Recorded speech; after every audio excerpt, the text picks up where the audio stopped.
Туркманистон писари президент меҳмонхона барои ҳайвонот боз кард. Русия садҳо муҳоҷирони меҳнатӣ бо COVID-19 сироят ёфтанд. 9 май дар Тоҷикистон Раҳмон аз терроризм огоҳ мекунад. писари президент Туркманистон ва ҳамзамон вазири саноат ва сохтмон Сердар Бердимуҳаммедов санаи 7 май дар шаҳри Анауи вилояти Аҳали Туркманистон меҳмонхона барои ҳайвонот ифтитоҳ кард, менависад Хроника Туркменистана. меҳмонхона ба якчанд минтақа тақсим шудааст. Якум барои паррандагон, дуюм барои гурбаҳо ва сагҳо. Ҳамагӣ меҳмонхона 32 ҳуҷра дорад, аз ҷумла 20 ҳуҷраи калони духуҷрагӣ ва 12 ҳуҷраи хурд. инчунин дар он ҷой ҳуҷраи кинолог, майдони чарондан ва машқомӯзии сагҳо мавҷуданд.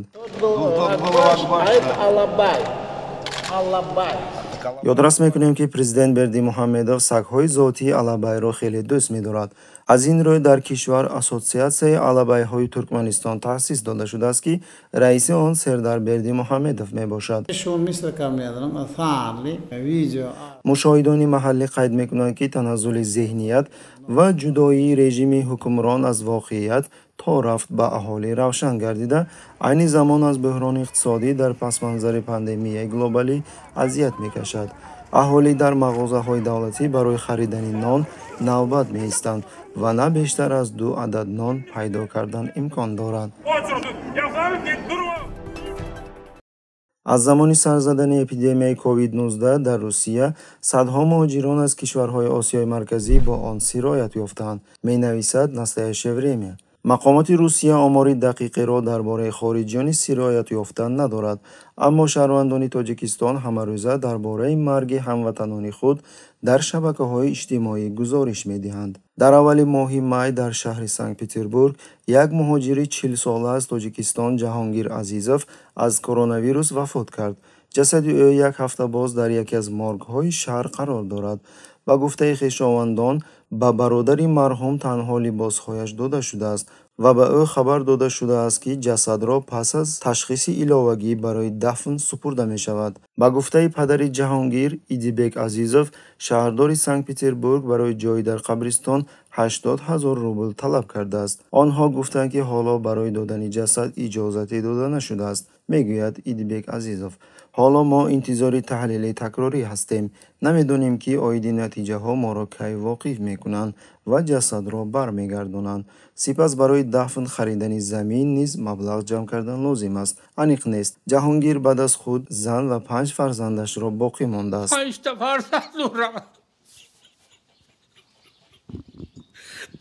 илова бар ин мусоҳибони хабарҳо аз Тоҷикистон ва Ӯзбекистон, ки айни замон дар шаҳрҳои Русия зиндагӣ ба сар мебаранд, гузориш доданд, ки дар натиҷаи сироят ёфтан аз вируси мазкур дӯстон ва хешовандони онҳо дар пеши чашми онҳо вафот карданд. баъзе аз пурсидашудагон шикоят карданд, ки беморхонаҳои Русия муҳоҷиронро бо нишонаҳои ошкоршудаи коронавирус қабул намекунанд. В этом общежитии имеется достаточно большая скученность, большое количество людей, которые должны находиться в самоизоляции, так как другие люди находятся в квартирах. Для них место проживания это общежитие. И, конечно, нам очень важно было обеспечить нормальные бытовые условия и по возможности разобщить тех, кто уже показал позитивный тест, а таких 123 человека.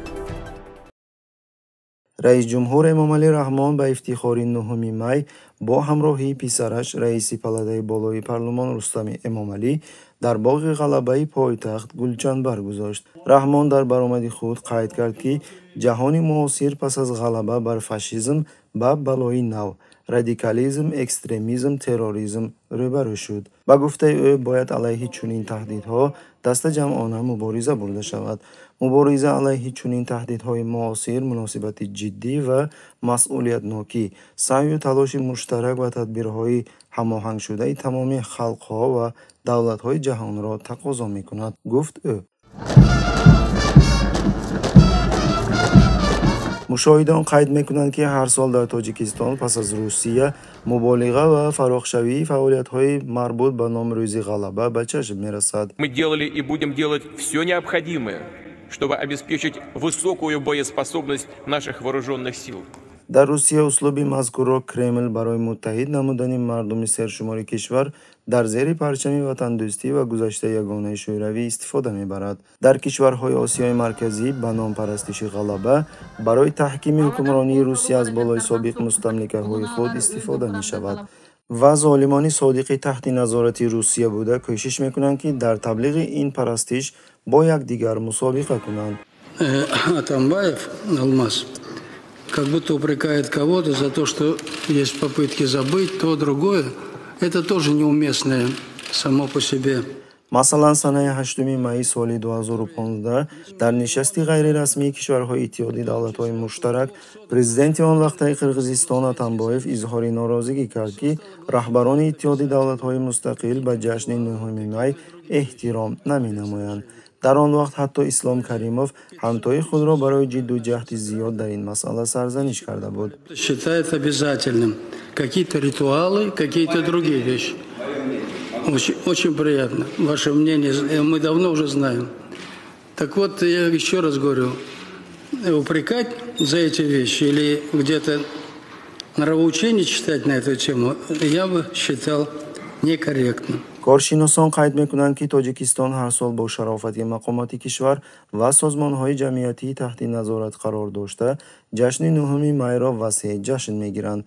ин бори дигар нишон медиҳад, ки Тоҷикистон ба доираи тобеияти Русияи дорои фарҳанги таҷовузкор ва сиёсати ғосиб бармегардад.